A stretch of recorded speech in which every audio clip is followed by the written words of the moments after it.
Good evening, ladies and gentlemen. Welcome to another edition of Strike Season Podcast. Myself, Lord Jamal, Doc Holiday, Marlo may be on the way. We are waiting for Coach Crary's appearance so we can get into that Howard Grambling State game and the direction of the Grambling State basketball team and what the SWAC looks like this season as we look at HBCU basketball as a whole and even mid-major basketball. That being said,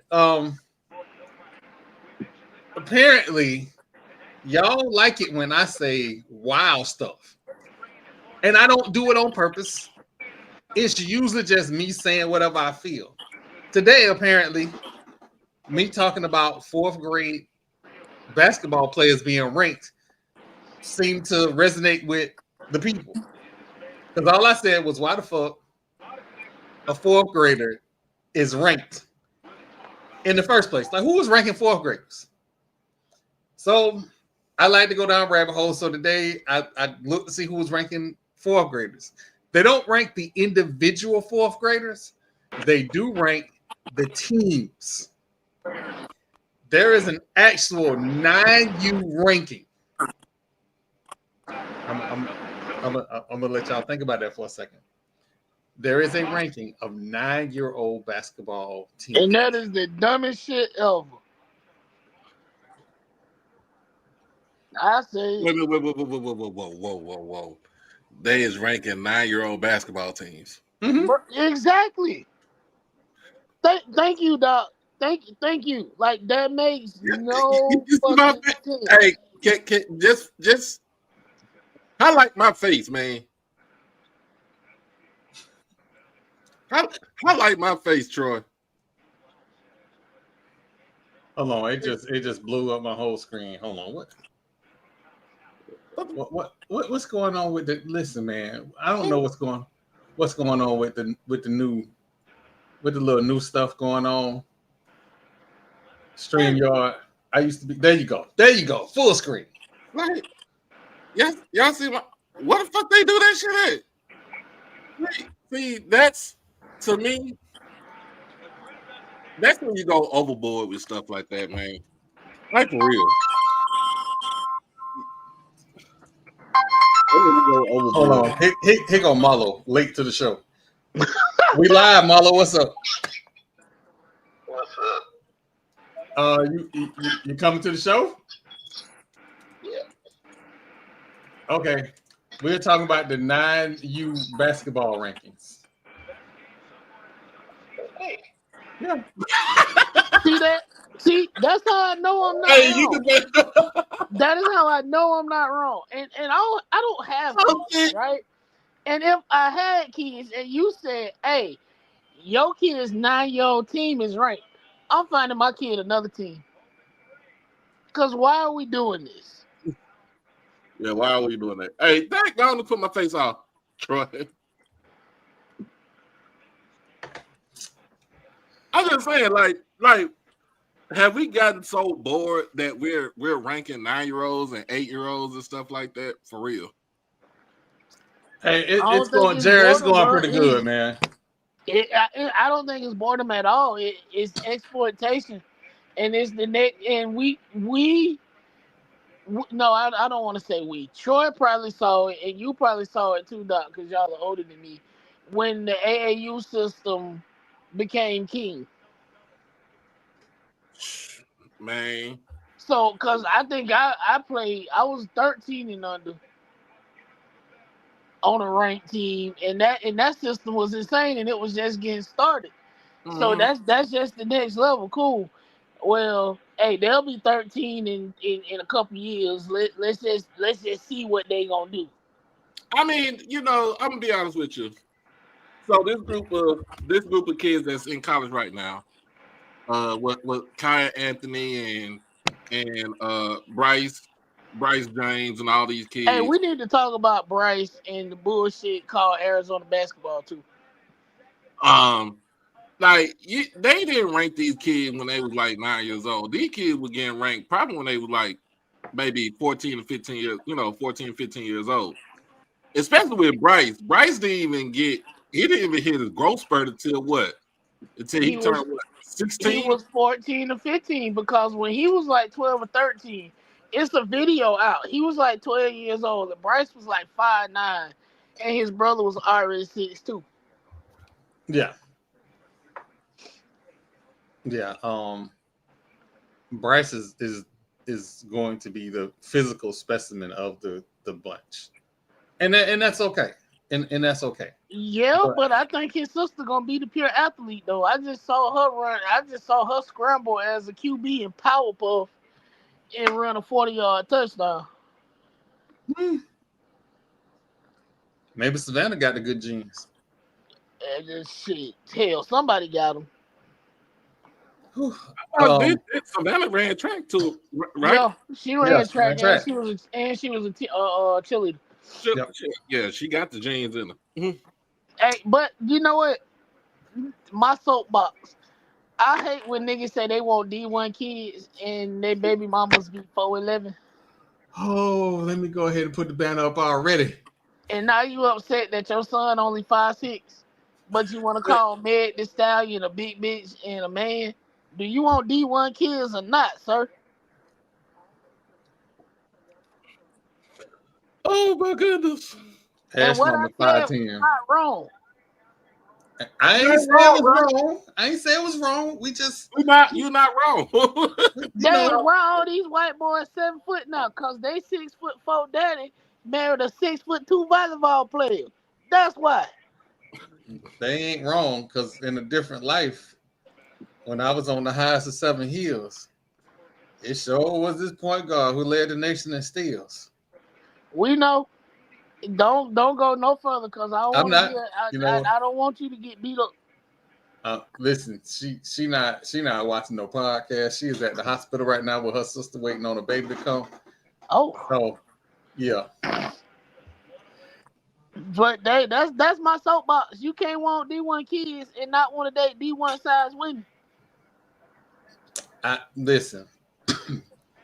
Let me. You know what? Let me go ahead and change the subject now.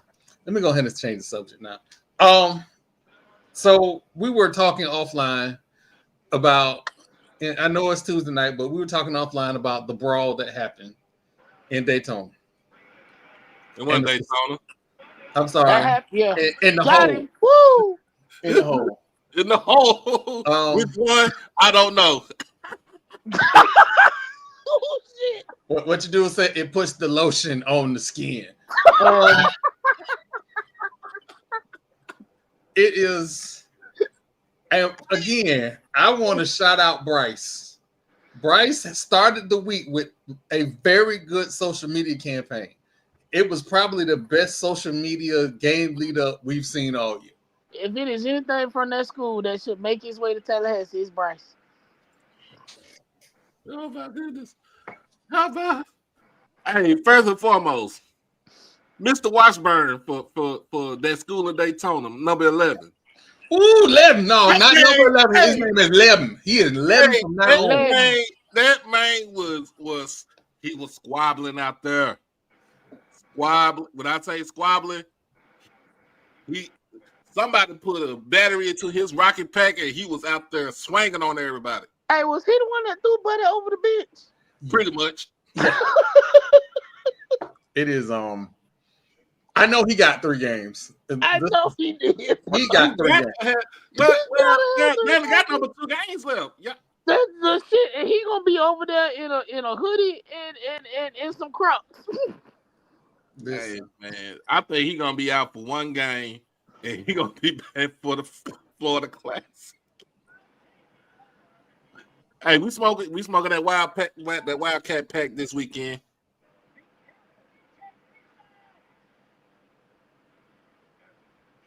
Nah, them Jones Hall math professors would fail all of them. I took a couple classes over there. I don't want no parts. I just want to say, I want to make sure I want to say this. There isn't enough video for me to say who all should have got suspended. That I want to be clear on that. Hey, you know how if you got siblings and somebody breaks something and you don't tell your mama, say, well, cool, everybody in the house this weekend. There you go. Or wait a minute, or you break something, and be like, you ain't snitching. Oh, everybody about to get their ass. Everybody getting their ass. Yeah. Listen. So sucks to suck. And again, the league office is the league office. They're gonna do what they're gonna do. I am disappointed at the fines, right? They need to give us our change back. I'm disappointed in the fines because my understanding is this: they're not cutting a check to the schools. That's not happening. What's happening to the league? What's happening to the conference? What's happening is they take that money out of disbursements. Yeah. Mm-hmm. Bethune could be losing disbursement money for the next 2 years. That's a them problem. They know they broke. I'm gonna say it like this, man. I'm gonna say it like this. If those two players would have just went down there and caught up with the team and not get lagged behind by when Grambling was coming down, then all this wouldn't have been for naught because they started it. Like, and I get what Mickey Joseph was saying. Like, hey man, if you leave your players, you need to get them. You know what I'm saying? And if you ever been to Grambling, you ever been to Eddie Robinson Stadium? I have never been there, but I do want to go. Yeah. So up the hill is the field house. So that's where the teams are. So Ramblers lockers on one side, the visiting team lockers on the other side. But they all take the same path to get down to the field. Now, the way that the path is that the path is on pretty much on the side. Hey, Coach, give me 2 seconds. I'll get you the link right now.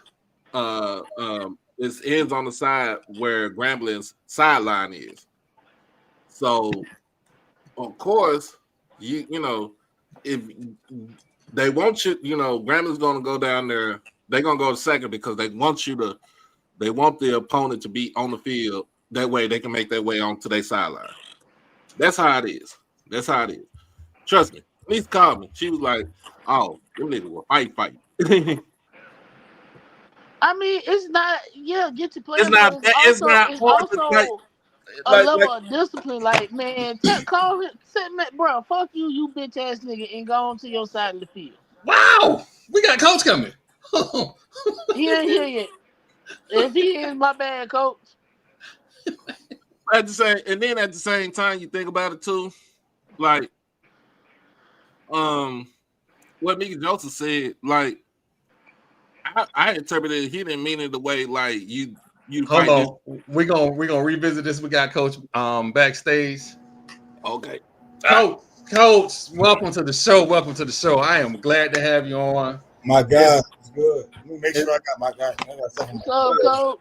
What's going on, Coach? Miss y'all boys. How y'all doing? Doing well. I see it's a little chilly over there. But apparently it's chilly in Tallahassee too. So it is what it is. It's cold. So listen, I woke up 37 degrees in Tampa. This not right. Like, I ain't signed up for this. Me and Jack Frost, we got a fade somewhere. Me and him got a fade coming. So saw the team against Howard.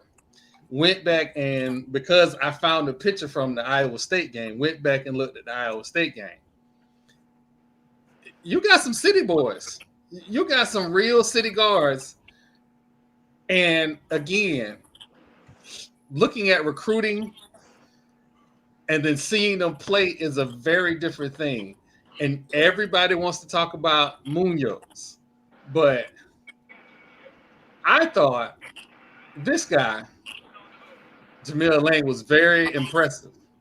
Well, that's the dude we were guarding. That's not him. But Jamel Lane's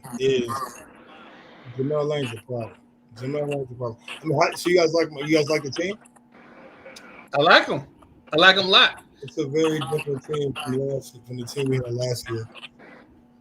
I just, with the size and the physicality and the swag, You gotta have wings, you gotta have length, you gotta have defense, you gotta have bigs, you gotta have guards. So, for us this year was really about, getting those type of guys. I had time though. I got the job. Is that me with the feedback or is that somebody? That might be one of my guys. My fault. No. I'm going on mute. I'm still watching the game. I'm on mute. You good. I had time. I got the job in April, and Grambling done a great job with their resources to really help me put together a really good team. And so when we had time and resources, you're gonna get some guys. Yeah. So, I like our team though. I was very intentional. We took one guard under 6'5", which is Chance, the freshman. But everybody else is 6'5" and up. So we're just long, physical, athletic. We're just learning how to play together now. So I think we'll be much better once, we start conference play. Most of the teams I've had always get better in January. And that's looking at the Howard game. You can just tell guys are trying to feel their way through in their roles. But defensively, they're stupid, I know. That's where, and again, looking at the roster, you got a 7-footer, you got a 6'9" guy, you got a 6'9" rangy guy. You have pieces, and I know everybody is enamored with that school in Daytona because of everybody that they assembled. This team isn't. I don't like your use of everybody, Troy. I gotta do this. Come on, give me a break. I'll say it this way: a lot of people, because of the name factor, were gushing over Bethune, but the SWAC has 3 serious competitive teams that we can call this a mid-major conference. Am I wrong in that? I think there's 4 to 5 really, really top-heavy teams in the league. The league doesn't think it's us though because they picked us 7th. So they'll have to find that out in the coming weeks. But yeah, I think it's 4 to 5 teams that are really, really good. That have a lot of talent. And the coaching is so deep in this league. But Bethune's really good though. Like, let's not get it twisted. They are really good. To me, they're the most talented team in the league. They're going to be very good. Reggie's a really good coach, so they get the credit they deserve. They deserve the hype that they're getting. And they showed you on opening night how good they are. Arterio was crazy. So they're going to get better as the year goes on, and we're all going to get better as the year goes on. But I'm looking forward to our team really growing in the non-conference. So I ask you this all the time, and I know you don't like to single out one guy, but through camp up to now, what's that one guy that nobody's paying attention to that people should pay attention to as the season goes on? Well, Selu hasn't played yet, so he's really good. And then Randarius Jones has had a slow start, but he's really good. I'm telling you, he's gonna pick it up and he's gonna play well. He's just a little bit of a slow start here, and that's not all on him. That's, a lot of that's on me as well. So we're gonna get him rolling soon. But we got a lot of guys. Mutalib, Lane, Ward, Coffee. You saw Coffee back at his old tricks: 8 points, 8 rebounds, 7 assists, 1 turnover. We shot against Howard. We shot 15 for 19 in the second half. Nobody really even saw that coming. Like 15 for 19. From the first half to the second half, I think that was when the game changed. For me, that's when the game changed. It was at that point that Howard figured out that this not a SWAC school that you used to walking over. They was in a dogfight, and it came down to the wire. Yeah. And we are early in the season. We haven't hit conference yet, and you guys are playing this well defensively. The sky's the limit for the SWAC at this point. Well, SWAC's crazy this year. We all knew the SWAC was going to be crazy anyway because of all the storylines and everything else, and me leaving, Dante leaving. The SWAC is crazy. It's really competitive conference. Got really good coaches. And really good talent. I mean, Jackson brings back the Player of the Year. We all know Mo's a really good coach. Alabama State's, they have a really good roster they put together. So, it's a very important year for the league. I think we all feel that. We all know that. And I think, we'll have to prove it later on, but the metrics have said that we're one of the lower, like the lowest conference. I just don't see that during this year. I think we have to be better than at least 3 or 4 conferences. I won't name those because I don't want to start. You know how it goes. Yeah. Doc, you got a question? Is it a chance that they base that on historic? Because historically, the league in basketball has, I hate underperformed. So now they're pegging it as a trend of, hey, this league is going to underperform.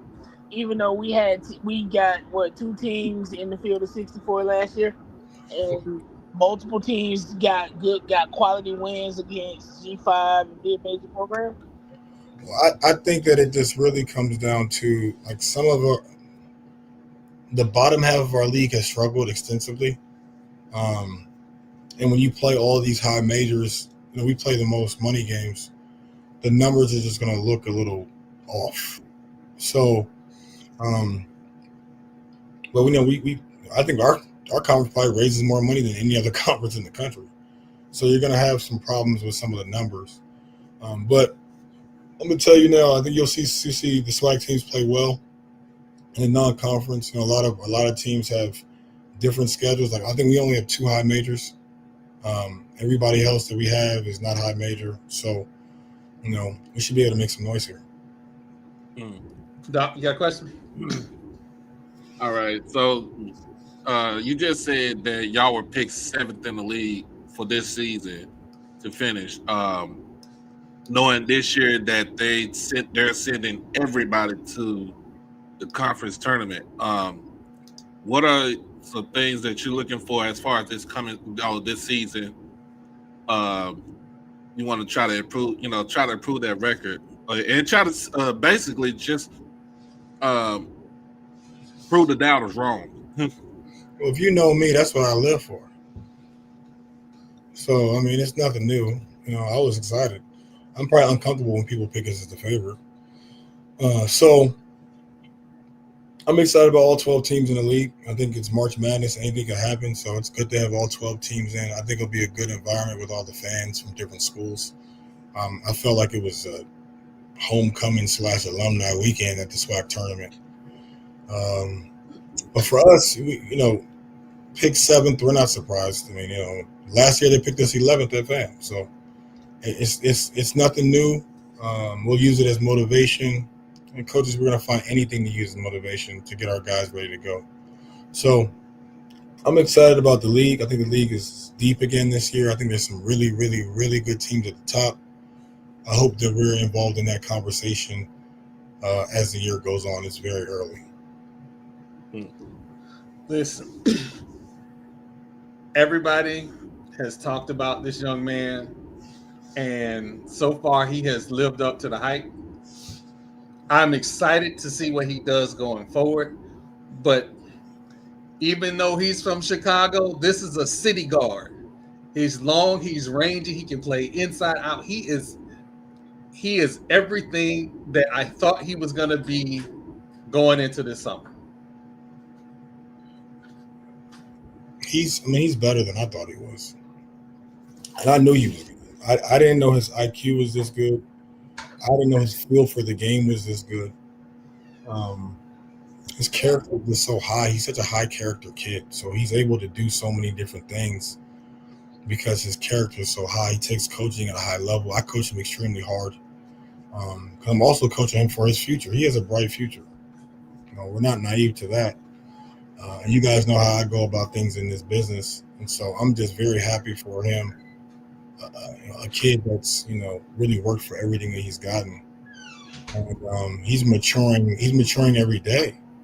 He's maturing every single day. So he was really good today at practice. We just got out not too long ago. But really excited about Antonio. Now, is it an extra? Do you think it's extra responsibility to coach him harder to get the most out of him for his future?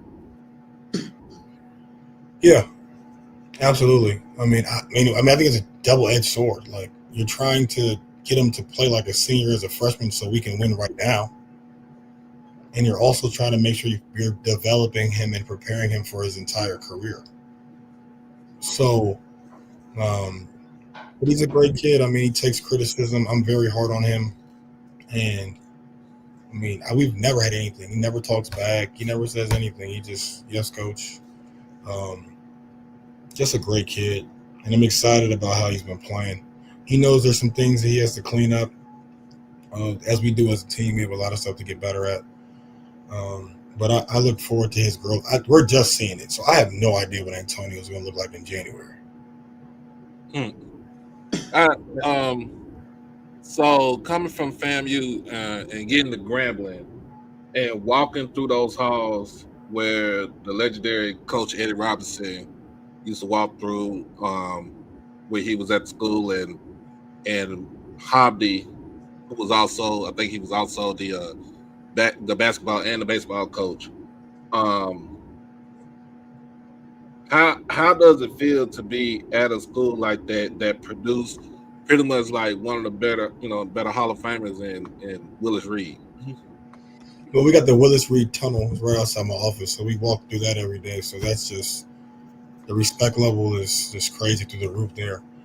And then like I went from one national brand to another crazy national brand. So Grand Fam, just being around them and being with them is just, it's a once in a lifetime experience. I know, like before you come and when you leave, it's just hard to kind of experience anything and like it, because it really is what it sounds like. And so I'll tell you this, my first like real like surprise, like dang, I'm at Grambling moment. I went to the Redskins game. I was fortunate enough through some people to like meet Jerry Jones. And Jerry Jones said, "I have great respect for your school," and looked me in my face. And it was one of the craziest experiences of my life, because I knew that he was talking about Grambling football. And so when you walk in there and you see those trophies and you see everything else on the wall, we talk to the alumni that have been here for a long time. They talk about the glory days. It's definitely a humbling experience to be at Grambling, to wear that G. And so I'm just grateful for my AD and the president giving me the opportunity. You said you met Jerry Jones. I got a whole diatribe on Jerry Jones because I'm a Cowboys fan. I'm sorry to say that. Hey, I'll tell you this, man. Like that stadium, the way they run their business portion of it, I'm not talking about football. I'm just going to stay with business. The business portion of it, the production, the way they welcome you in, there's nothing like it in sports. From a business perspective, besides it being one of the richest franchises, how they do things from a marketing perspective is incredible. So I don't want to get into the Cowboys talk. I'm a Commanders fan anyway, so I'm struggling. I'm struggling. We'll see y'all. We'll see y'all in December. I'm struggling right now. We'll see y'all in December. I got a big old gripe.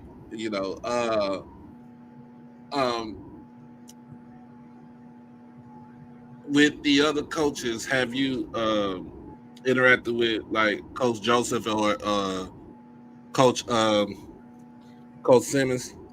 Of course, Joseph, my man, just like me and Cozy talked like last week. I'm always trying to get with the football coaches, make sure that we're good, because nobody really understands what you really go through besides each other.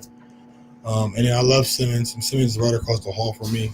Me and Bridget, cool. I was at the Howard game, the Howard FAMU game, to see Bridget, on Saturday. So like it's just typical fashion. I always try to really be close with the football coach, just because you kind of go through the same stuff. And then the women's basketball coach, we're not out here with a crazy practice facility, so you got to work them times out. So you got to make sure you're good. Shoot around times are good, and it's just good fellowship. It's better for the office. It's better for everybody if you guys are all working together. So you can't be on. It's never us versus them. It's big family over here. All right. Finally got Liv on the show. Finally. I'm not trying to come on and steal Pat's, steal his attention. Listen, we are a family here, and to be honest, listen, Coach was the first one at FAMU to say, "Hey, I'll come on the show." So we always gonna show him love because he was the first one. You got any questions for Coach Liv?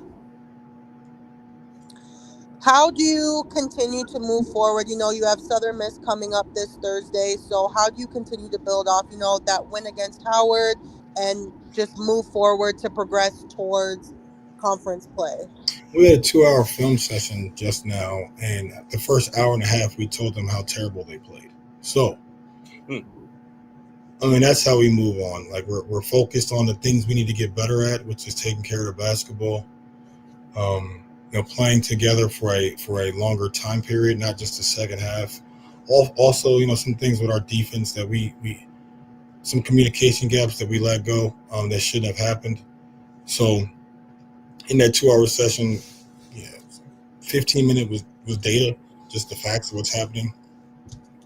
I'll probably say 10 minutes was good, showing the highlight plays and the assists and tough plays at the end of the game. But the other hour and a half is really just me talking about how we're just terrible at this and that and that and this. And so we had an excellent practice today, and it was really based upon the things that we didn't do well. We know what we do well. Like everybody does. It's loud.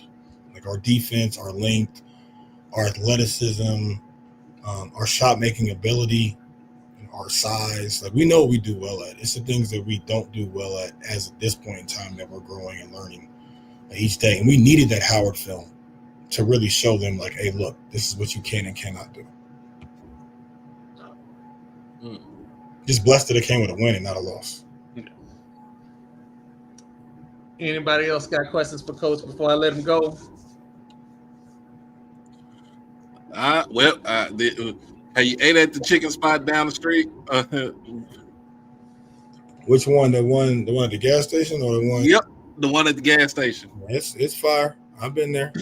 I can only go there one time though because I was finna fall asleep before practice, so I can't do that again until late. But yeah, I've definitely hit the J&J gas station. It's like that. So y'all, y'all come to Grambling, I'll make sure y'all taken care of. Oh yeah, I'm only how far? About 4 hours away. My niece go to school there, so we got to go get her and pick her up and drop her off and stuff like that. So, of course, I'm going to try to catch y'all. Oh, I'm definitely making a trip out. All you had to do was say gas station food. If you follow the channel, I am with the gas station food. Every time I'm in Birmingham. Freeway too. It's right off the freeway too, Troy. Right off the freeway. It's good too. And we about to get a Buc-ee's next year, so.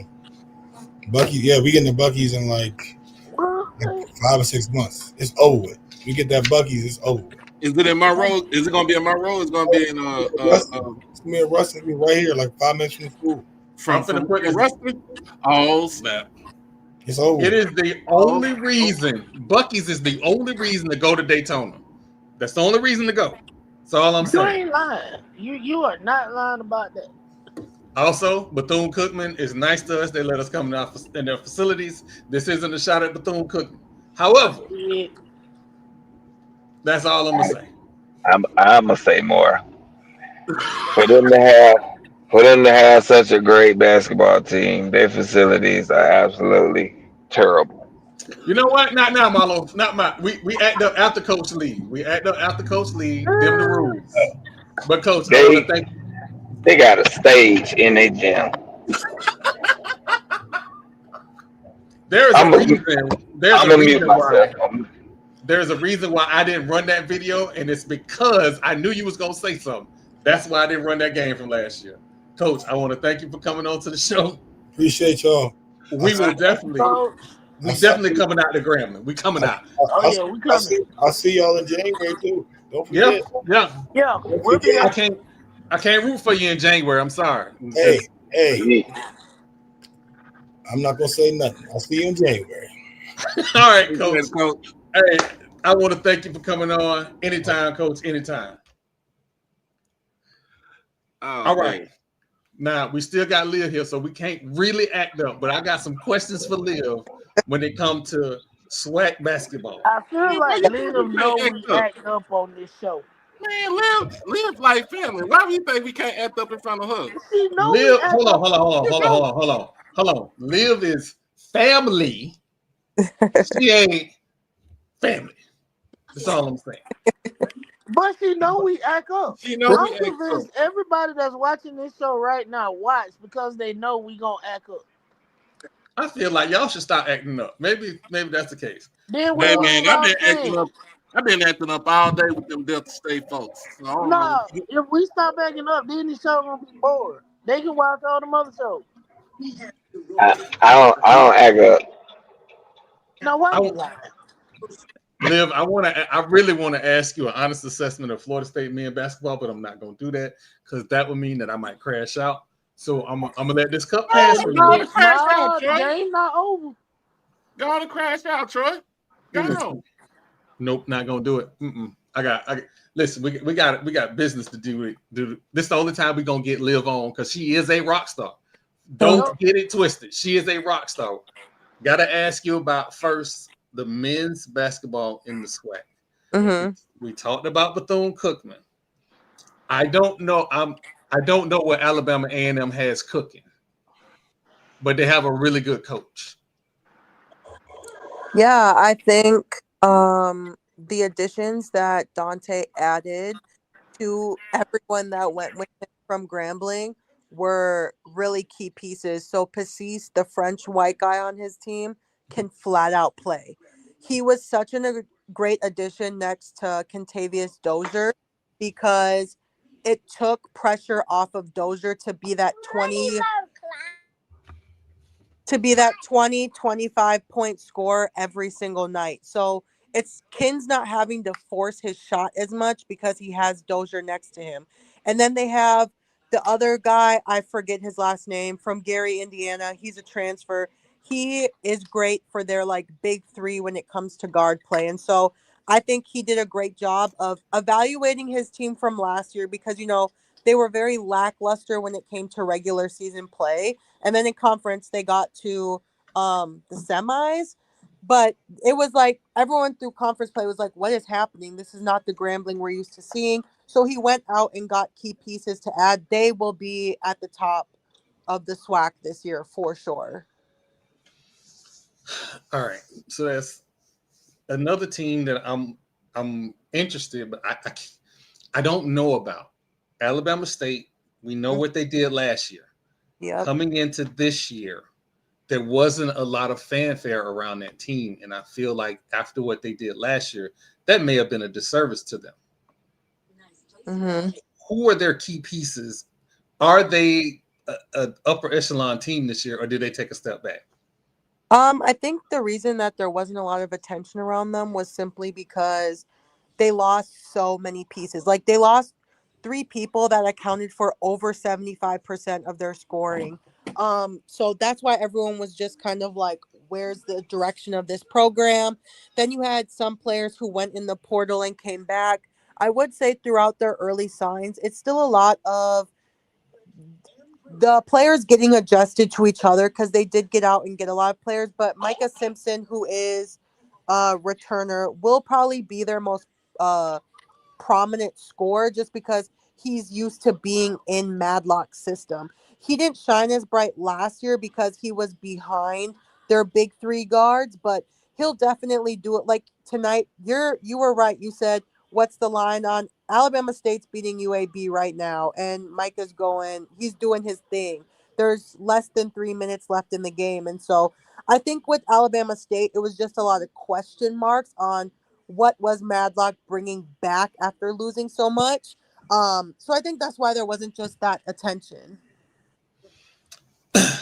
Now, I know when I ask this question, it is going to disrupt the podcast, but Reggie Theus has put together a monster squad. How do I want to say this? Are they legit a 2-win tournament team?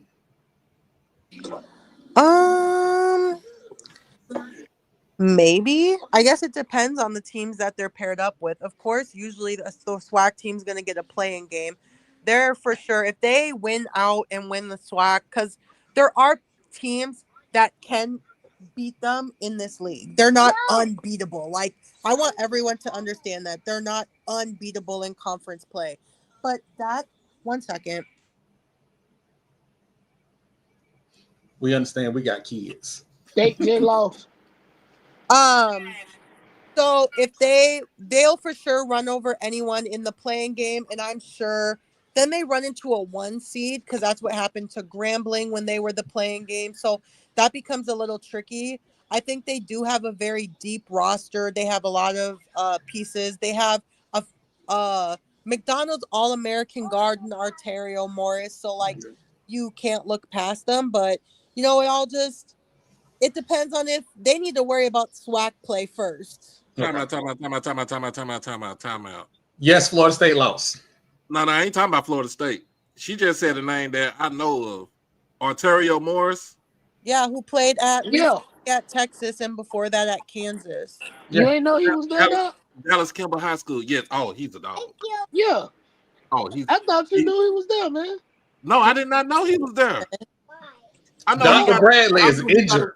No, he was the one that gave. He was the one that was giving Auburn all that hell. Yeah, he was. He. I didn't know he was in. The last time I heard about Arterio, he was into some. I think he had some legal issues or something like that, and he got it all cleared up. I didn't know where he went. I didn't know he was. I didn't know he transferred into the SWAC.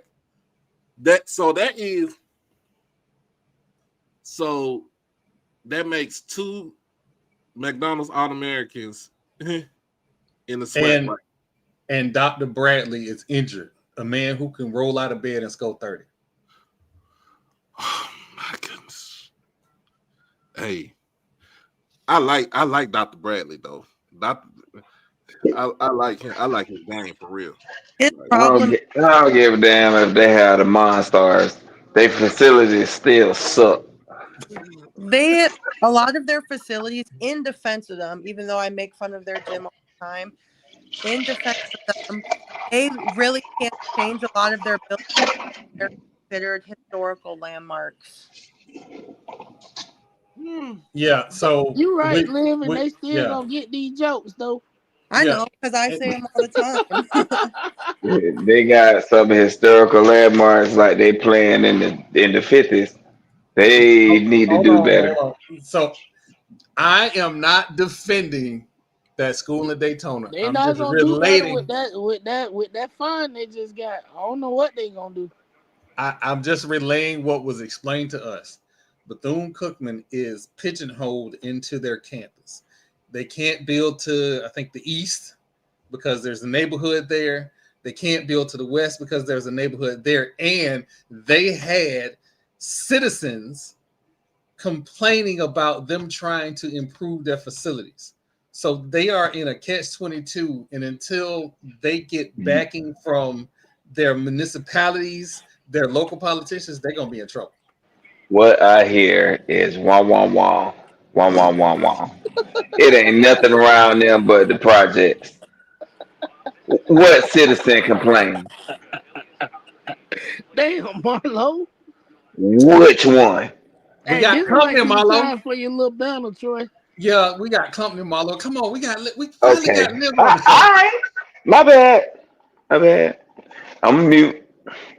I'm sorry, Liv. I'm sorry. We sometimes we don't act like we're supposed to. So that's the men's side. I'm gonna go to the women's side. Mm-hmm. I'm gonna start at the highest of 7 hills because my expectations of this year may have been be lower than mine, but you not me, so I'm gonna just shut up. I guess I'm curious on why they were high. Thank you, Liv. Thank you. Because we were told this year she was able to go get her players and it wouldn't hurt APR. She said that last year. So I'm moving on. Go ahead, Liv. I'm sorry. I was just, to open the season losing by 70 to Florida State, and then to turn around, they trailed by as many as 50 points to Howard, and then the game got close was because at the end with the under 3 minutes, Coach Grace was truly letting her team figure it out. She was not calling a timeout. So when FAMU went on their run, she looked at them and was like, figure it out. So she took that as a learning opportunity. And they lost by 30. And then we just saw the same thing against George Mason last night. To George Mason. Like the exact same thing. And they played their freshmen the entire fourth quarter of that game. So I don't know. I guess the only thing is you always have to see how teams respond, how coaches respond, and what they're going to do moving forward, because you can't dwell on, those losses, but how do you respond now? Right. How do you go to practice the next day? How do you practice the next day after that? Because you can't say, okay, this is what we did wrong. Right, this is what we did wrong. When I didn't watch the whole game last night because I got off late. I only watched the last 2 quarters. And within the last 2 quarters, I saw blown defensive assignments like crazy. I saw people jacking up shots. I saw the point guard not running the offense. And then when she would call the offense, I didn't see her off. How do you practice the next day? I think you have to move forward with playing people who genuinely want to play hard. After the Howard game, I said the 5 players who should have started the next game. I didn't watch the very beginning, but being in person at the game, the 5 that ended the game played harder than anybody else the entire game. So I'm like, off a principle alone and being a coach, I'm starting them. Yep. What do you mean? They go in and play harder than y'all did the whole first 3 quarters. And to be honest, I don't like, but this is due to basketball. Pure Boy is just too small of a point guard, and that's what's getting in trouble. She's too petite. She's way too short, and she doesn't have a body on her. So if I'm scouting, all you have to do, most guards on other Division I teams are 5'10". Yeah. And have some type of body. She can't. They take up space. Yeah. Correct. And so that's why teams are pressing like that. She can't over the press. She can't use her body to get around it. They have no true, as of right now, displayed through 3 games. They have no players who can actually create and go get a bucket. Isn't that the problem we had last year? Correct. Thank you for coming to my TED Talk. We're gonna move on. So from the bad, I'll go to the excellent. Mm-hmm. Coach Leak at UAPB. I'm sorry, Arkansas Pine Bluff. I'm sorry, yep. Arkansas Pine Bluff. Is she a top coach? Because no, maybe is the roster. Oh wow, is the roster that good, or is Memphis? And I mean that very respectfully, but they won 3 games last year, so I'm not calling her a top coach in anything. I think India Bowen, who she went out and got out of the portal, was a tremendous, tremendous get for her. And to come out this season and beat Memphis was a great way to start. I think they still have a lot to show and prove throughout play. Do I think they're going to be better than a 3-win team than they were last year? Of course. But no, if we're talking about the best coaches, Ty Grace has to be at the top of that list. But great start for UAP to come in and not get blown out the first game and win against a power conference, a high major conference on the road. So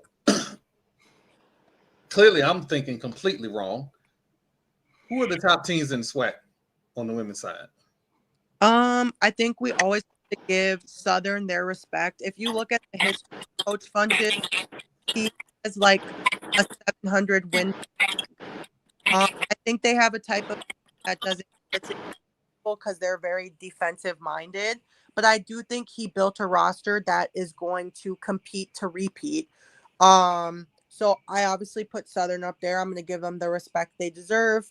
And then I think Jackson State.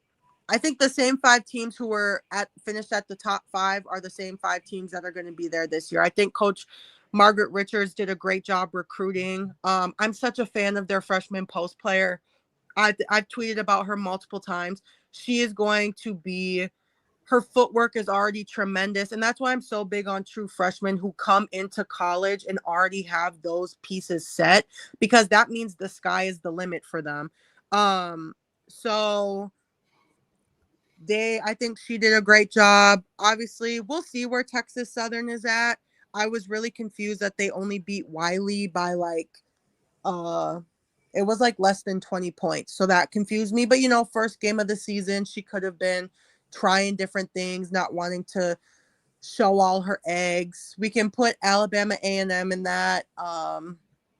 And because those 3 teams went to one game. We can put Grambling just because their style of play. I know quite a few of these teams are dealing with injury right now already early this season. So, but I think those are the 5 teams who are kind of at the top. And then there's kind of just like everyone else. Like I think there's a lot of opportunities for new coaches to come in and like have a splash season, just because it's like, what is everyone else doing with their program right now? Hold on, wait. Wait, is this true? What? Did your baby sister commit to JSU? Me? That's what they're saying. I don't. I'm sorry, you can't see the comment. So the comment was, I think Charles Martin put this comment. Has Liv checked out her baby sister committing to JSU? What's that? No, I think they're referencing to that young lady you were just speaking about. Oh, okay. I'm sorry, Charles. It wasn't clear. Yeah. Okay, it wasn't clear. Never mind, Liv. Sometimes I will say though, sometimes people see like light, and I'm not saying this was him, but sometimes people see light-skinned people doing things, and then they just like, I get told I'm related to so many people because they claim we look alike. Yeah, he just cleared it up. He was talking to the JSU post freshman. Okay. Yeah. She's phenomenal, and she's a player everyone should definitely keep their eye out on, because she has the building blocks already that she's shown like great upside in just their first 2 games of the season. Oop, Alabama State he hit a 3. I'm a liar. Okay, they're up 1 with 5 seconds left. Sorry, I'm multitasking. It's okay. I understand.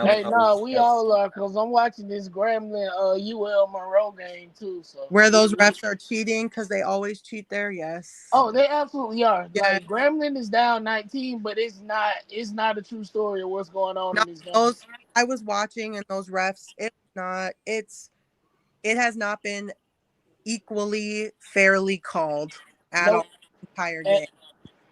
100% agree. Okay, so I guess some people want us to talk about MEAC basketball, and I'm gonna start with MEAC women's basketball. Mm-hmm. Is it Howard and everybody else this year, or are there other teams? Howard and everybody else. I would say right now, the way Howard's playing, they're going as the best team in HBCU basketball by far. Yep. Coach Grace in year 10, this is her 10th season at Howard, she went in her bag when she went in the recruiting. And when I say like this team looks so good, like I'm not exaggerating, I'm not lying. They just hit on both ends of the floor. They have so much depth. They have, a versatility in the post, versatility at the guard spot, and they have multiple guards who can create for themselves and for others. And I think that's the key spot. So when one player isn't doing that, they have 2 other guards who start who can, and 2 that come off the bench that can equally do that. So I think it's very special for them. I think for Norfolk State, they still have, they opened the season against number 12 Ole Miss. They play ranked Duke tomorrow, and they've played D2s. So I think we need to just see them against, some non-top 25 program teams and some Division I competition to truly evaluate their roster. And I also know they're missing a key piece to their roster right now due to injury, but I think it's Howard, then Norfolk State, then everybody else. And just Howard plays amazing defense too. I saw him in that first game. Like, they play physical, hard defense, and if you don't, like you said about Pure for, if your team or your guard don't have no weight on him, she gonna get moved out the way against Howard. Really. And just so everybody knows, Howard on November 15th plays Elon. They play VCU on the 17th, and on the 20th they play Monmouth. So, and I would not be surprised if they won the majority of those games. Yep. I said I would not. They could outside of like referees home cooking, I would not be surprised if they won those games at all. Go ahead, Liv. I said they could win their next 4. I think their next big competition is against. I said they could win out 4-0 until they play Purdue. And I think they, if they handle business, but for sure the next 3 games after they won tonight against George Washington, that they can go 3-0 for sure. And they just cracked the mid-major top 25 today. Good for them. Hey, E, go ahead and just send me the link. Go ahead, and this year the Johnny Black program is not going to be $50. We're doing $20 this year. You said 5 last week. You know what? It is. It's 5. You're right. It's right, because I'm looking at this. Howard would have me $100 in the hole before we get to December. So it's $5 per PWI win, and we already. Oh, Jesus! All right. So after Howard, who is the other team? What are the other teams after Howard? Norfolk State, and then UMES, and then the rest of the conference. I'm just kind of like waiting to see. That's kind of how it's been over there. So they're about to do it. You should have bet on this game. I'll talk offline of why I should not ethically bet. They did it. Just let you know, Pine Bluff was only down 12 to Oklahoma right now. This was the first time in program history Alabama State beat UAB. Yep, 77-74. Again, let's go sweat. No, listen. Finally, the men want to do something. The women been carrying. Yeah. This is the men's first Division I win against a non-HBCU team. All the other wins have been against NAIAs, D3s, or that US whatever league. This is the first Division I win that wasn't each other. Come on now, Pop. We can't be doing that. We're not gonna. If they win, we're not gonna call them nasty nicknames like the boot skins. We're not gonna do that. You just called them the boot skins. You know what? Just called them boot skins, bro. Boot skins. We it's the swag. You gotta come with that heat. You gotta come with that smoke when you come in the sweat. It's a school in Daytona that's crying right now. Don't start. This ain't Thursday. Don't start. We got Liv on the show. Hey, but number 11 was swinging for the Fanks. But as soon as Liv get off the show, now your EBT team lost. Go ahead and crash out when she gone. Again, you can't go get a D2 player and tell me he's a star from Tampa when I'm in Tampa and I ain't never heard of him. But I digress. We're gonna get back to MEAC basketball. On the men's side.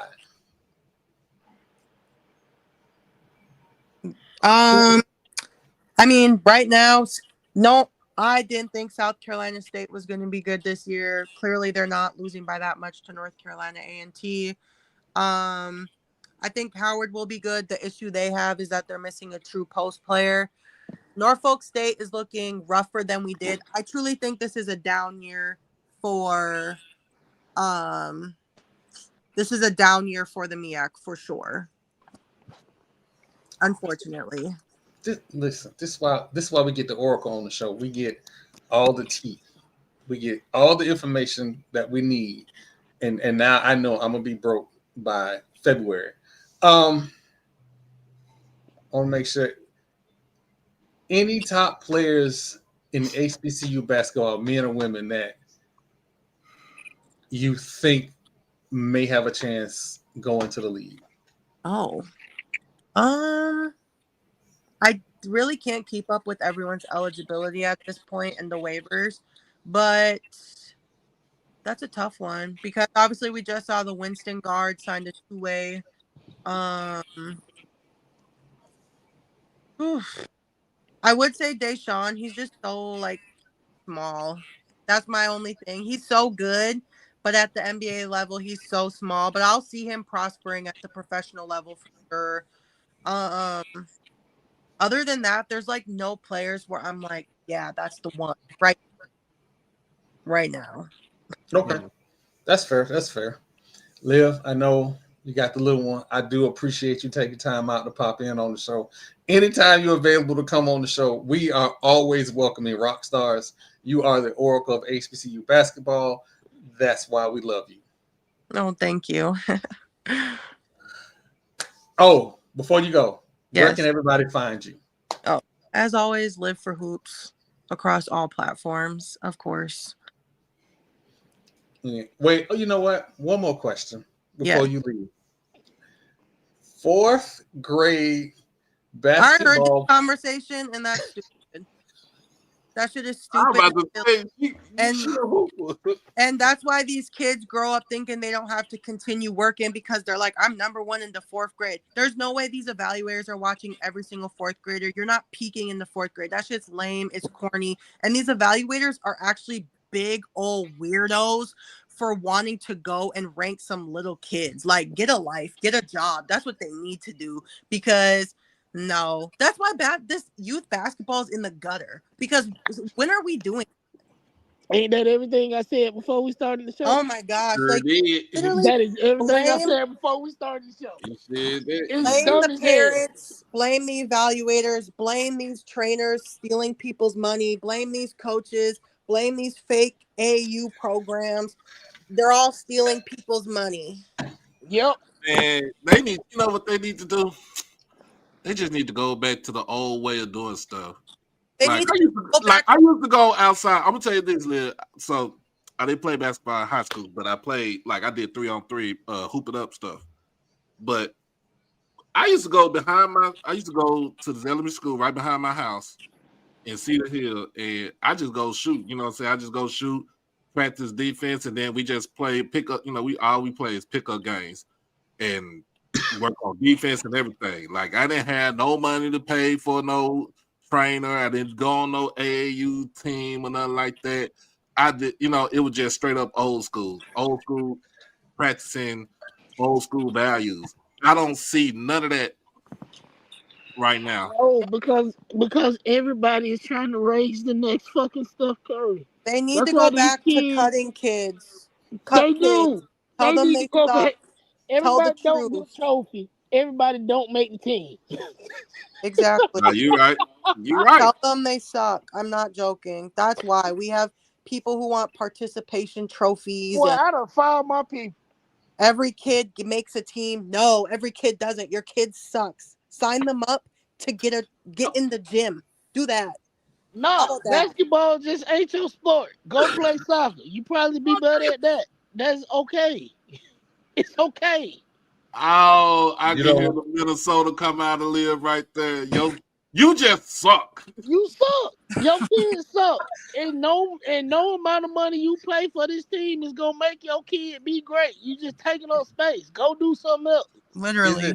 It is definitely our platform that we invite guests onto the show and have them crash out Um, Cause again, that's fucking stupid. Again, if I listen, ever had a kid and they say, "Hey, Mom, your kid's team is ranked," I'm finding my kid a new fucking team. They ain't. Why the fuck does this matter? you know what? But listen, if we got Liv crashing out, we got to get Zach on the show, and we got to get Zach to crash out. It's only fair. It is only fair. Zach crashed out last week on. Liv, I want to thank you for coming on the show again. I do appreciate it. All your knowledge is always appreciated. Definitely appreciate it. Whenever. And if you want to hang around, that's fine too. But I want you to know that you are appreciated and loved on this platform. Thank you. I appreciate that. I got to get my son to bed. Okay. Have a good one. Thank you. Melatonin. I bet Florida State wish they would have paid Tanae Laxton now. Man. Now can I talk about that ragged ass school in Daytona? Hold on, we're gonna take a quick commercial break. We're gonna take a quick commercial break. We're gonna come. We're coming right back. 1:30.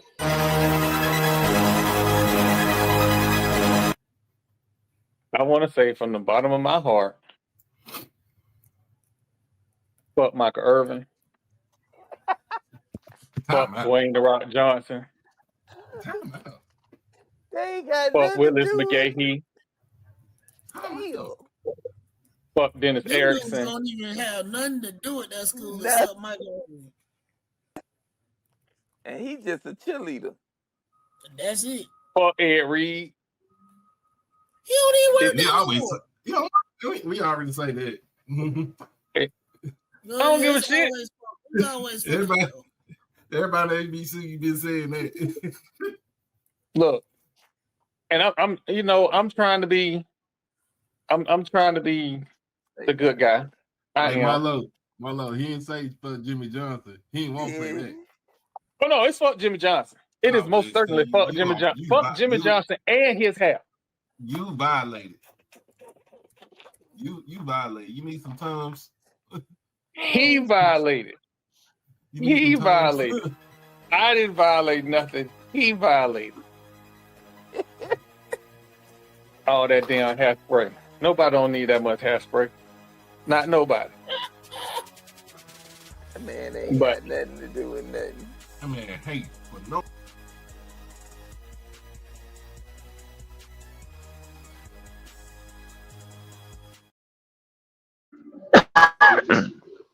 I just felt like since we was gonna start a segment off, we was gonna start it off right. So Marlo, you wanted to talk about? You might as well put up your disrespect segment before we get started. Oh man, all right, okay. You know what? Wait, I don't have that. You know what? I don't have that on here. God but this it's a different show. Different show. That's the third show. All right. The disrespect segment is every time we own you. Now, Marlo. Well, I just got some real valid questions. Marlo, I got a question for you before you go on your diatribe. Yes, sir. What did you think about that fight on Saturday night? No! Why? I think it's a beautiful thing. We ain't gonna never be monetized. I think ain't nothing wrong with standing up for yourself. And I really don't know who this kid number 11 is. But hey, nothing. Everything this episode tells me that kid is from Miami. I could be wrong. He was fighting for his life. Everything cap is off to you. Look, the force was strong with that one. you could ask some of the other players over there on Grambling side. Well, this is my whole thing with fighting in football. If anybody was involved in a fight and they had the helmet off, they just was extra stupid. There is no fight in football that you should be in that you had your helmet off. I don't care if you running in from the sideline. None of that makes sense to me. So basically, it would just No, be no, he from the crib, Marlo. I knew it. I knew He it. He from from the Tampa. crib. He from Hey, he went. Clearwater. Hey, He from the wait. crib. He went to Tampa Tech, didn't he? He from Clearwater. He went to Calvary Christian School. Woo! oh, He was on for that was Tampa some Tech. pent up. He was on for Tampa Tech. Maybe that's the pent up aggression right there. That No, he was was on some. for Tampa Tech. They told him to come over here and play football. Oh, oh, That was some pent up. Y'all ain't finna make me go to mass no more. No, not ever again. I'm no. throwing all the hands. This one's for Mandela. Listen, listen. All I gotta say is y'all can stop with light skin jokes with him. Just it ain't worth it. Oh no, we want to talk about the light skin Joe. We was committed, like God damn. That man was throwing people around like he was a kindergarten teacher playing duck duck goose. He You know basically what? Yeah, he basically said fuck them kids. fuck them kids and fuck the AD too. Have y'all seen Waterboy? Yeah. You know, you see other people's faces on people. Don't what you say about my mama? He was having flashbacks. Oh, man. Man, listen, utter madness.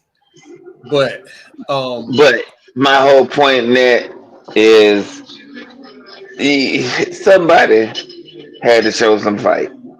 Hey, And my problem is how only 9 players get suspended, and it was 50 something players on the sideline.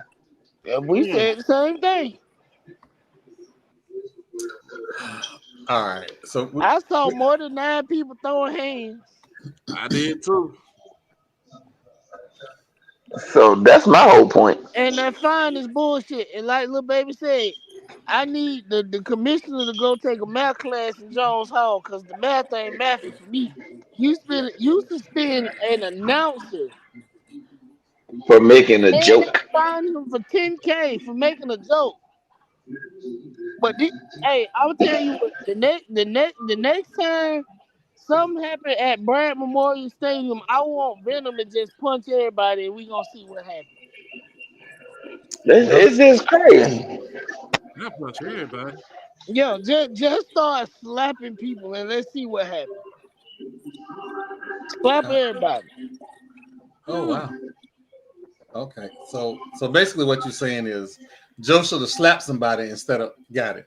All right, Yeah, we he we, might we as well. Hey, he might as well just left the press box, walk down the stairs, and slap Eddie Robinson. Eddie Robinson Jr. and figured out what was gonna happen next. yeah. Okay, And he They, probably would have they, been back for in time for homecoming. that is a Might fact. probably been like 5K, but hey, who's counting? I So still was trying to figure that out though with the fine, like with the amount of players. You know, you seen Grambling got 18 players suspended, some like 18. multiple games, and That's then they. crazy. I mean, you fined them 40,000, but I understand the reason why you fined them 40,000 because it was the more part of it was the remark that Coach Joseph said. But like I said, I did not take what Coach Mickey said as far as like to start, to be violent. Like he was saying to me, I'm gonna be honest with you. I just think he said we gonna fight disrespect with disrespect. We gonna disrespect you on this field when we beat y'all and send you on your way. No, I think Mickey meant what the fuck he said. I mean, but it could, but And like I and said, the it and the could have been. field and the field was not inferred. I mean, we could get to. I mean, at the end of the day, you could say, well, yeah, they were fighting. Yeah, we gonna fight you with the disrespect, but then too, we gonna beat you with disrespect too. So I mean, shoot, they beat them. They beat them, sent them on their way, I know they live. They staying in Jackson this week. It puts the lotion on the skin. Now we're gonna move on. We're gonna move on because we got a baseball story to get to, and we got to get to that news that broke this week that Lawrence referenced to. Actually, today that Lawrence referenced to. So Major League Baseball now also has a betting scandal. What? Wait a minute. Hold on. Didn't these motherfuckers ain't learn from Pete Rose? No, this worse. This worse. Pete Rose ain't sent no text. So Cleveland Guardians pitcher Emmanuel Clase and Luis Ortiz were indicted on charges of wire fraud and bribery for allegedly rigging pitches to help gamblers win prop bets. And what do we mean? So gamblers were making unusual bets on first pitch balls. Pitches was going into the dirt. And wait for it. These motherfuckers were sending text messages to people back home. Wait, who we talking after the game? Where like the Dominican or the Dominican Republic, and I forget what the other one is from. But yeah. Wait, who we talking about now? The Cleveland Guardians pitcher Emmanuel Case and Luis Ortiz. Oh shit! Yeah. They need to deport their dumbass. They get millions. Both of them. Not no more. They was getting millions, but listen to this. The alleged scheme resulted in at least $60,000 in winnings for gamblers. Let them motherfuckers hold $60,000. This is what happened. They got tired of them asking them to borrow money, so they said, "Well, I'm gonna give you a bet, a surefire bet. You can put as much on it as you want to. Don't ask me for no damn money no more." And then what happened? But they need to deport their dumb ass. We don't need that level of stupidity in America. We got that covered.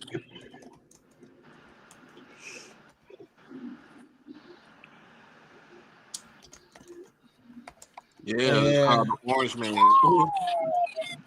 Well, again, that's going to be an interesting story to see how that unfolds.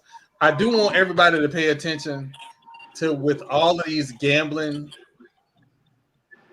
allegations going on, HBCU world is not untouched. Nope. Even though the school was not named, A&T was named in the scandal earlier in the year. They're not named in that scandal because the player involved transferred. Mississippi Valley State has player suspended in the scheme. So we got to watch and see how all this unfolds, especially as we start to get into SWAC basketball. There will be, you know how like people quietly aren't with the program anymore? Yep. We about to start seeing people quietly not with the program. And it's not just, it's also Illinois State. There's a couple other schools that are involved. So talk to your kids, man. It ain't worth it. It's not. Honestly, I think that might be the only thing that I agree with. I agree kids should get paid, especially when schools and Nike is profiting millions and millions off their likeness. I believe it. But gambling, I absolutely draw the line at gambling. Because how do I know you missed this free? How do I know that you missing this free throw wasn't on purpose? Yeah.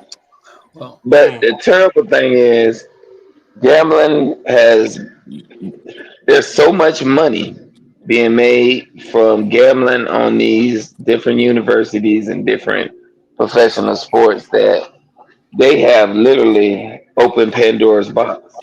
They have.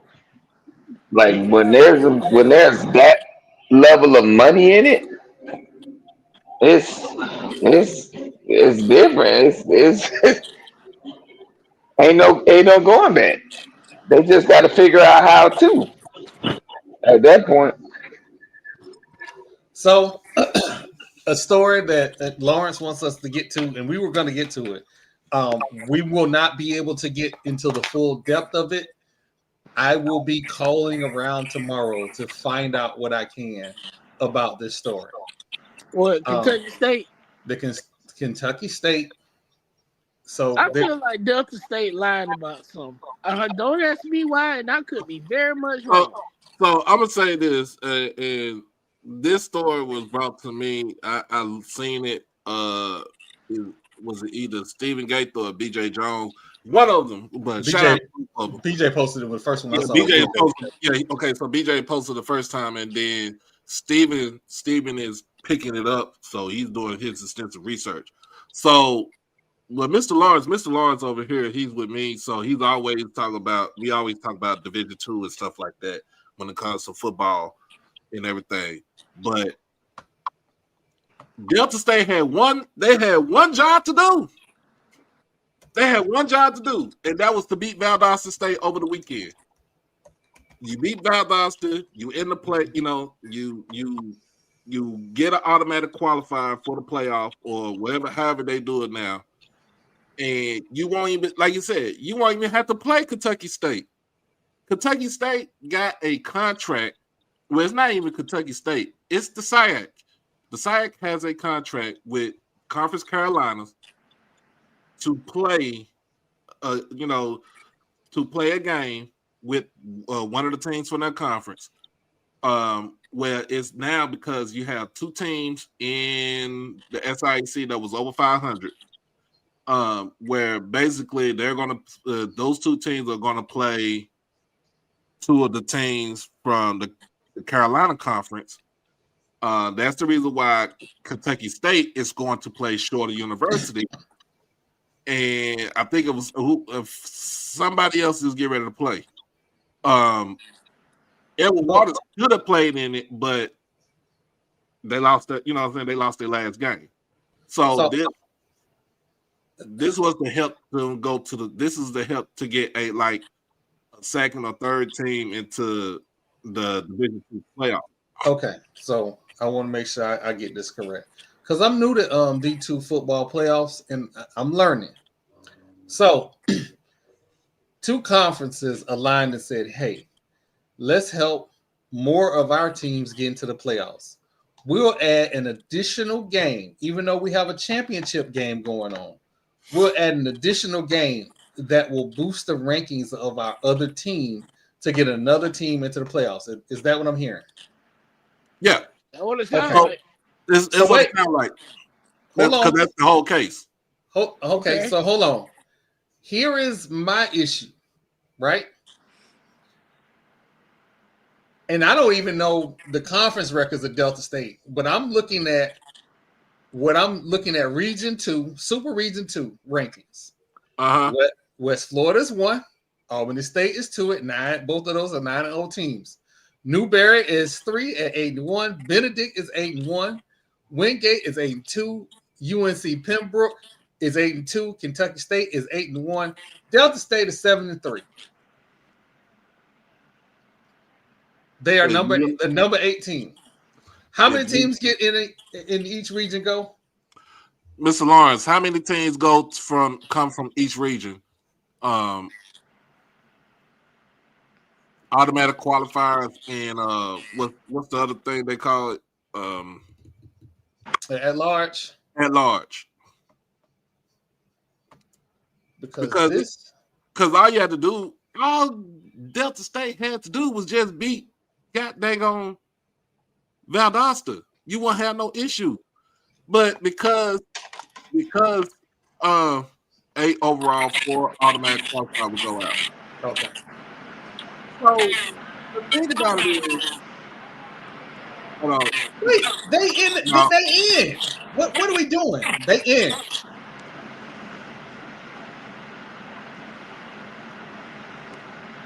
Delta State is number 8. Kentucky State is number 7. But see, look at what Mr. Lawrence said. Hold on, Jamal. Look what Mr. Lawrence said. He said that Delta State is can lose, they could be eliminated if, let's say, if West Florida play Valdosta, and let's just say if Valdosta win, Delta State is out. But he also said Carson Newman or Emory and Henry would win Saturday, which would also eliminate Delta State. Okay. I see what this. Okay, I see what it is now. So they're trying to make sure they stay in, but they're gonna get eliminated unless they beat Kentucky State. Unless they had to play Kentucky State. And I think I'm gonna tell you, I'm gonna be honest with you. I'm gonna be real with y'all. Kentucky State could have went down to Delta State and beat the brakes off them boys. I need to. Again, what did I say when we started this? Delta State is lying about something. So Delta State don't want to be the bad guy. Let's make ain't Kentucky State HBCU? They certainly are. Let's make the niggas the bad guy and say they cancel. Man, stop playing with me. It will be my mission tomorrow when I get done with my work to find out if this contract was canceled 2 months ago. That is what a birdie put in my ear. That is going to be the answer that I'm going to be seeking tomorrow. And by Thursday's show, I'm either going to be able to tell y'all, hey, that contract was canceled 2 months ago, or it's inconclusive because nobody's talking, or that wasn't true. No, but on Thursday, I fully expect Kentucky State to come out swinging tomorrow, especially the AD, because what you're not about to do is fuck with me and the integrity of my school and my child. That show is on Twitter crashing out too. Kentucky State to come out fucking swinging tomorrow. I met the first Kentucky State person ever who got on Twitter today. Because they are a literal small school. So, and like the definition, when you think of a small school, like, oh, I want to go to a small school, you are absolutely thinking of schools like Kentucky State. And let me I think Kentucky State got like what, about 4,000 Yeah, students? It's like maybe 4,000 to 6,000 or 7,000 students. That's it. And it's a nice campus. It's a nice school, though. Yeah, but it's just small. And honestly, I love my FAMU, but sometimes I wish I would have went to a small school because that shit. It was 10K of us there when I was there. My God. I can't say that because I went to SFA and they had about 13,000 kids there. And I'm like, right. Oh. And when you went to Jackson State is what, about 10K with fam? Nah, when I was at Jackson State, when I went to Jackson State, it was like a little bit over 7,000. See, small school. So yeah, North Greenville versus UNC Pembroke for the Conference Carolinas automatic qualifier. So basically, the game between Kentucky State and Shorter University is going to get whoever wins that game gets the at-large bid or something like that. And that's bullshit. You knew you couldn't beat Kentucky State. They canceled the contract 2 months ago, and now you want to fucking say what? But see, the thing about this, the contract that was signed between the SAC and Conference Carolina was signed this summer. I got questions, but but here's the thing: if you want to, I'm sorry, Troy, but here's the thing: if you want that extra game, you want that 11 game, won't y'all just D2 just go to 11 games? No, they don't want to go to 11 games. That's the thing; they don't want to go to 11 games. No, they don't, because they want the opportunity to have that game to say, "Hey, look what I did." Committee let me in the playoffs, or give me what I want. If you mandatorily go to them 11 games and they lose that 11 game, they fucked.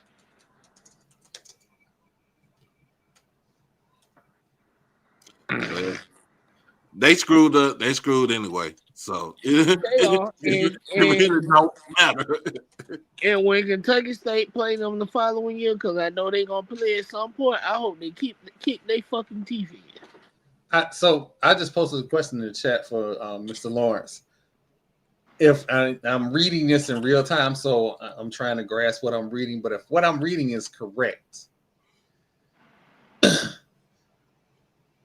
there is an increase in per diem of $150 a day, which is nearly $1.13 million per participant for the championship, with institutional distribution of $63,000 per institution.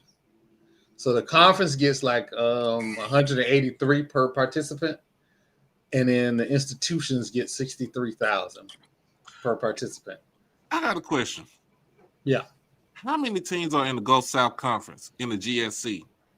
Because then a couple of those schools they left out of that conference.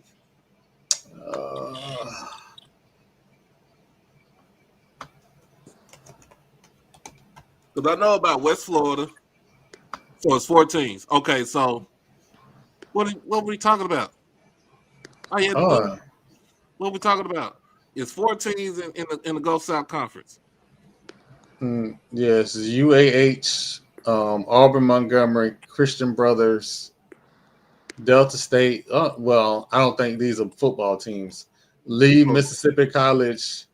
Yeah, they got more teams, but I don't think all of them. Most teams are for the conference. Okay.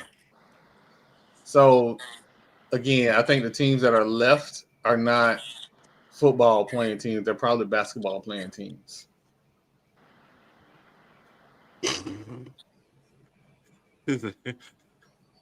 Get off of Amazon. Yo, man. Hey, I got to work at 4:30, so I'm gonna let y'all boys have it. Get your ass off of Amazon. Yeah. Fuck Donald Trump is punch Nazis. Love y'all. Good night. All right, man. Good night. Listen, this story, we're gonna follow it. I'm definitely gonna follow it. I'm gonna follow it just like I followed the story with the kid that didn't qualify for the Olympic trials out of the MEAC championship. So I'm gonna make the phone calls.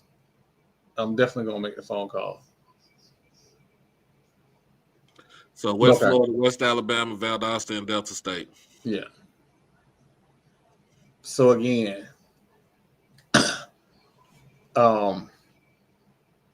this story, there's gonna be more to this story. I know it is. Just there's a story got legs when people start like whispering to you, "Hey man, check this out. This story got legs. We definitely gonna check and see what happened." This story got legs, arms, and start running on our ass. Now, the goal is not to piss Doc off, but we got to talk about it. Oh, let's talk about it. At 10:15 today, the Dallas Mavericks fired scapegoat Nico Harris because, and I quote, the owner said that after speaking with fans, they were going to right the situation. And the situation is the trade of Luka Doncic. Now, before we get into this, I want everybody to be clear. The GM cannot trade a franchise player without having the blessing of the owner. The owner, according to reports, believed whatever Nico said was gospel after they went to the NBA Finals.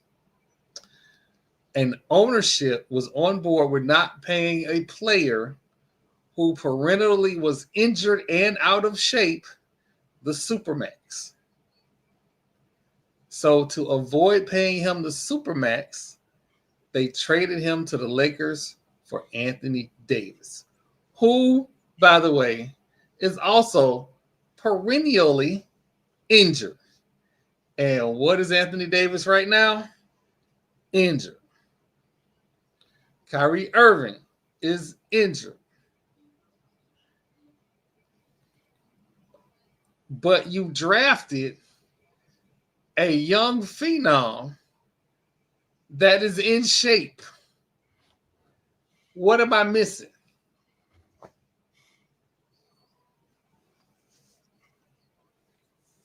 Well, I don't know what you're missing, but I can tell you this is that the slow start that we had and with how he put the roster together, it was bound for him to get the can. Where they should have just put him out of his misery early in the, earlier this year. Because people is not going, the fans gave him, they gave him the benefit of the doubt, right? They was like, okay, we got Luka, not Luka, but we got Cooper Flag. We got the number 1 pick. So, but you start out the season, no Kyrie. We already knew what Kyrie was doing. I mean, what happened with him? He got hurt last season.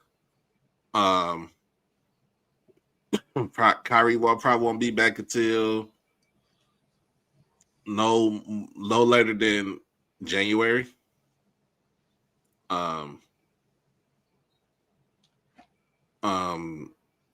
Some other things we talking about. You want to talk about?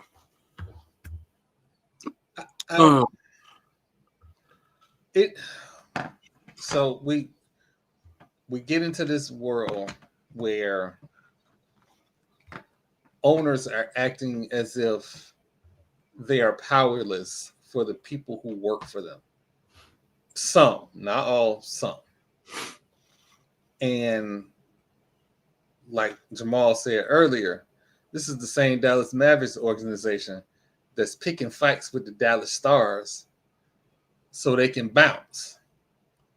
Because everything that you read, everything you hear, it makes it sound as if they are unhappy where they are currently located. You're suing the NHL. You're claiming that your general manager made moves that weren't aligned, but you had to sign off on the deal. Like, I can't believe I'm going to say this. Get Mark Cuban on the phone, man. Just get out. Like, you starting to act like the old Rays ownership, except you put a semi-productive winning organization on the court. It can't be this. And with the Dallas Mavericks at 3-8, no, Nico should be on the hot seat. But fired before December, I don't know, man. Nico been on the hot seat. Like I said, Nico been on the hot seat ever since he made that trade. Nico kind of been on the hot seat ever since, he kind of broke up almost. I wouldn't say he broke up the team. He tried to keep he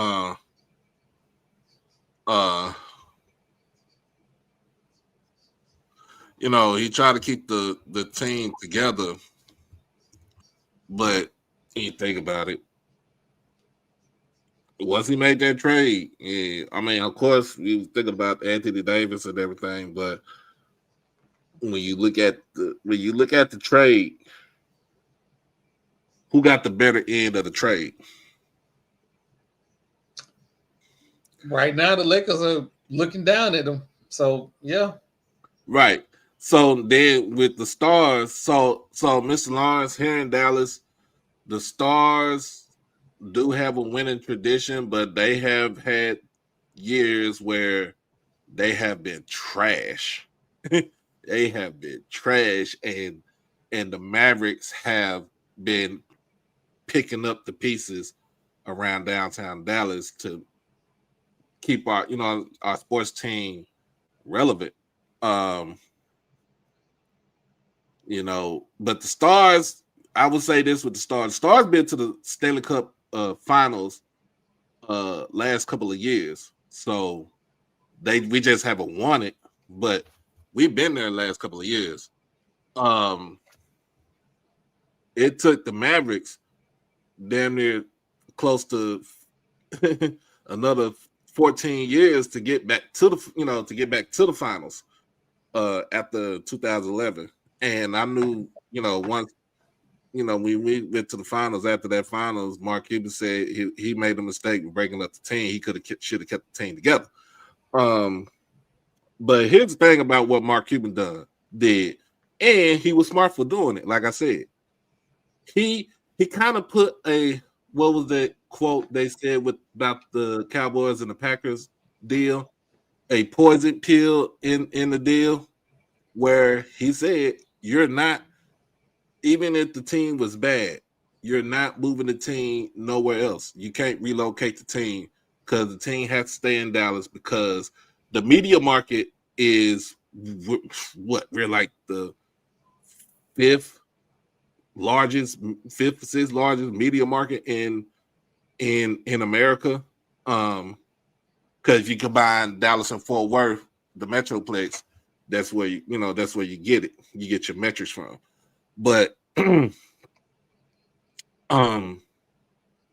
just thinking about it, like the Stars, so the Mavericks want to get out the deal. They want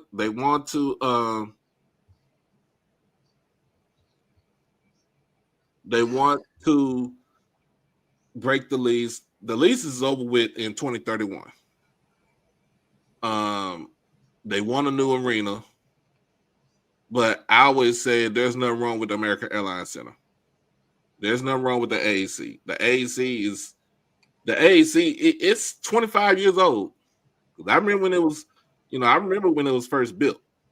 And I remember when Mark Cuban bought all the land around it. They bought all the land around it for development, for big development, and he built it, and they built it, and it's thriving. The Dallas Wings are not going to move into the American Airlines Center.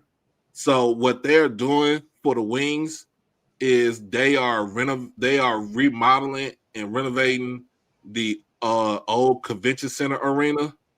So that's where the Wings will be playing at. So they will be playing. It's downtown because it's part of the K. Bailey Hutchinson Convention Center. But it's downtown. And you want to keep the teams centrally located. The only two teams that's not centrally located are the Rangers and the Cowboys. But they're in Arlington, so they like pretty much across the street from each other.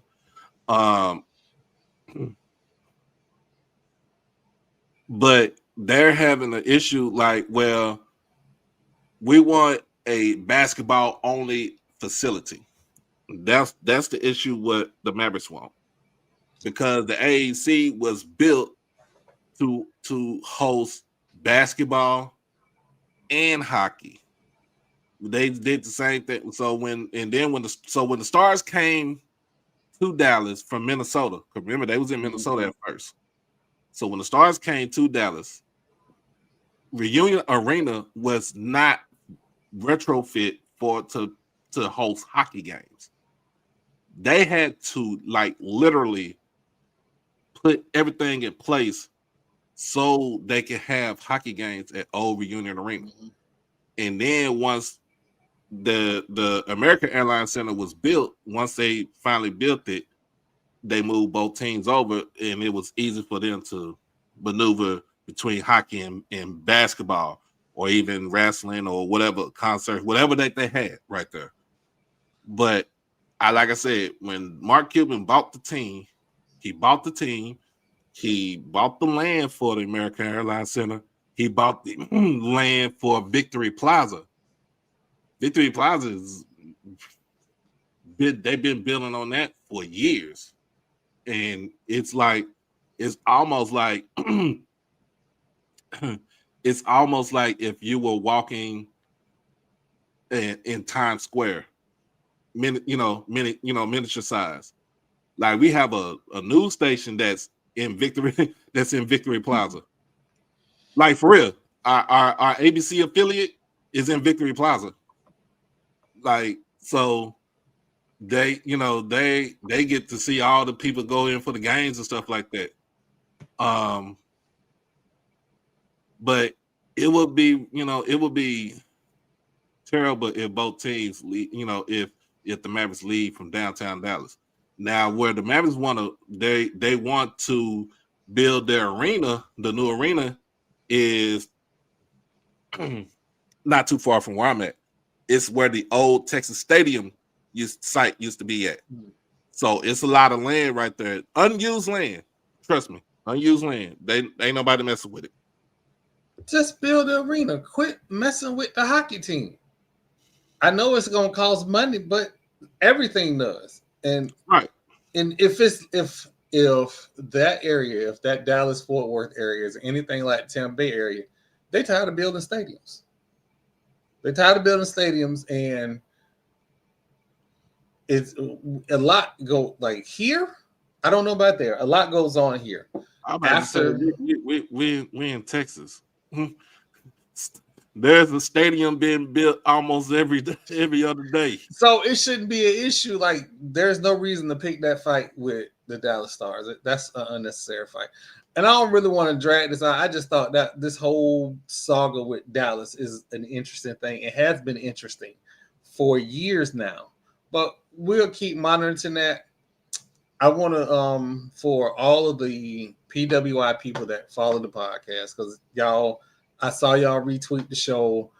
I do want to thank y'all. We are a very HBCU centric podcast. Although you hear me crash out about Florida State and talk noise about the boot skins and how dumb the Ibis are, we most certainly are a HBCU platform. I am most definitely a FAMU fan. Doc is most definitely a Jackson State alum. Marlo is a FAMU alum. Here we go. Oh, nothing? Okay. So I will. I ain't say nothing. I didn't say nothing. I'm chilling. I would encourage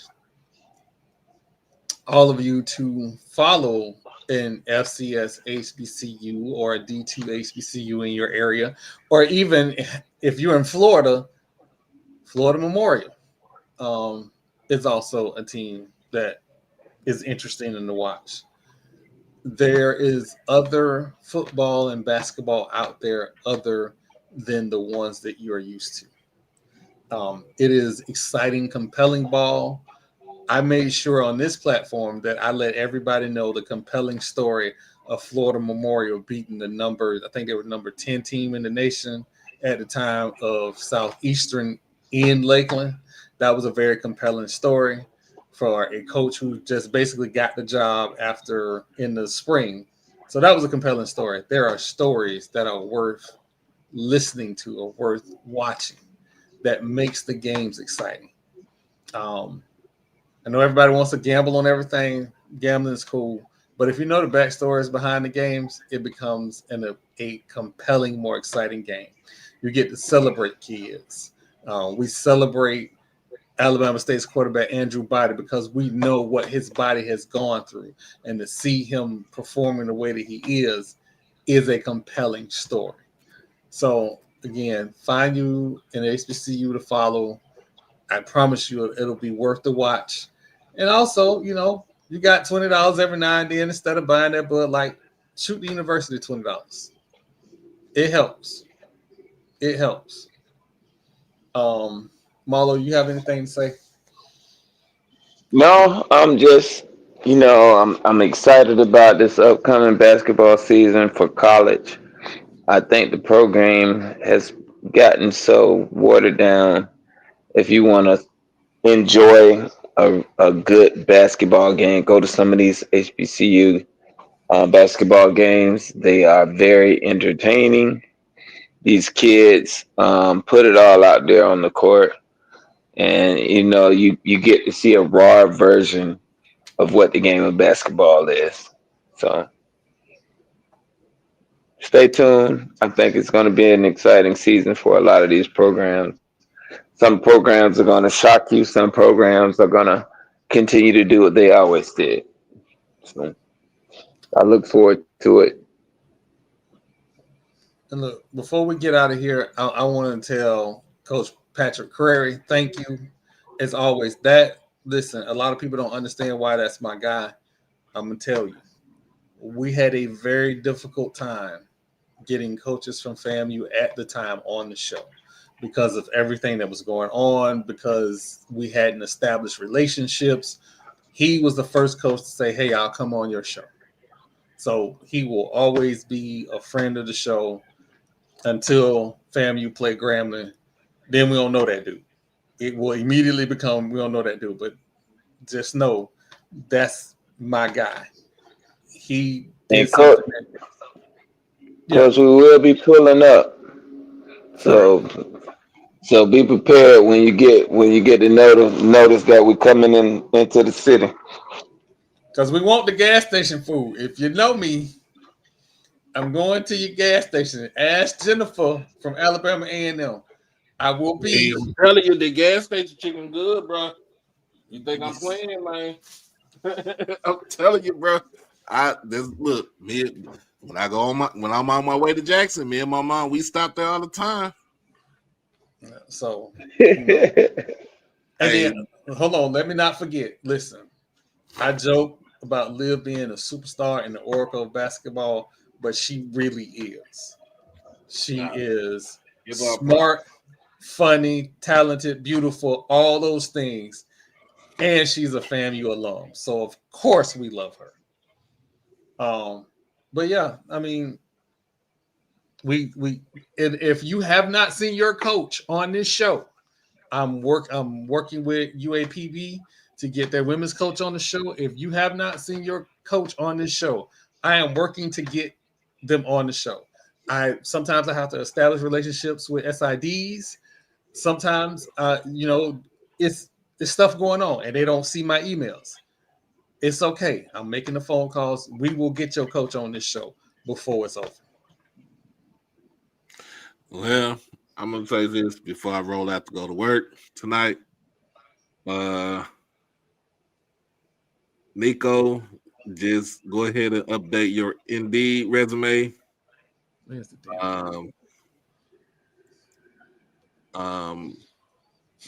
Welcome to Dallas, Quentin Williams and Logan Wilson.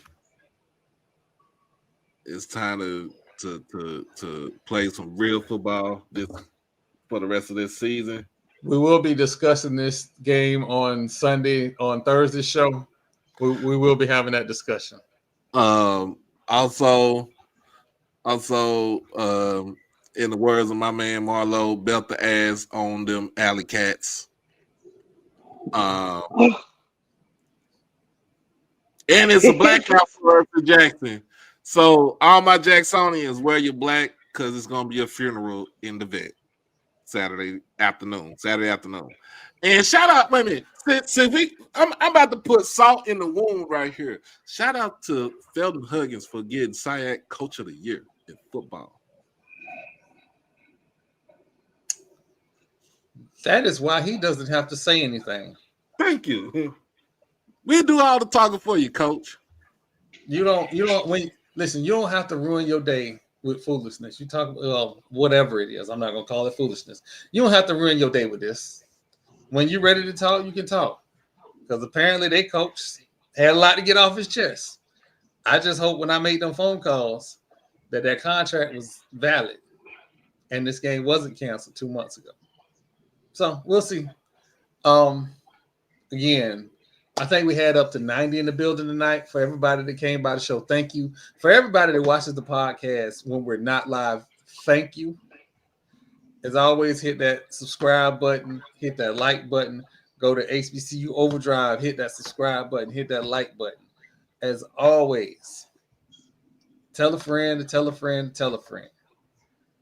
Strike Season Podcast. Man, we out. Shout out to Josh. Happy birthday, brother.